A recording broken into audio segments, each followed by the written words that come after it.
தாய்மார்கள் தன்னை அப்பா என அழைப்பதில்தான் முதலமைச்சர் மிகுந்த மனமகிழ்ச்சி அடைகிறார் என அமைச்சர் தங்கம் தென்னரசு தெரிவித்துள்ளார்.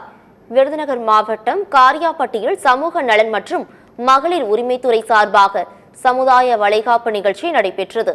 இந்த நிகழ்ச்சியில் நிதியமைச்சர் தங்கம் தென்னரசு கலந்து கொண்டு 300 கர்ப்பிணிகளுக்கு சமுதாய வளைகாப்பு சீதன பொருட்களை வழங்கினார்.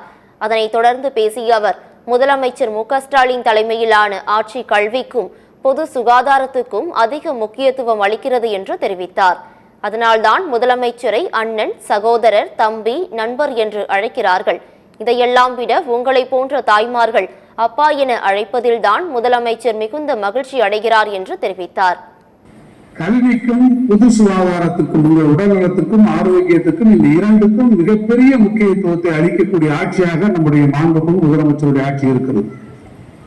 அந்த உணர்வை அவர் பெற்றிருக்கக்கூடிய காரணத்தால் தான் முதலமைச்சரை நாங்கள் எல்லாம் அண்ணன் என்று அழைக்கிறோம், மற்றவர்கள் எல்லாம் ஒரு சகோதரர்கள் என்று அழைக்கிறார்கள். அவரை விட மூத்தவர்கள் அவர்களை தம்பி என்று அழைக்கக்கூடும். பல்வேறு அரசியல் இயக்கங்களில் இருக்கக்கூடியவர்கள் அவரை நண்பர் என்று அழைக்கக்கூடும்.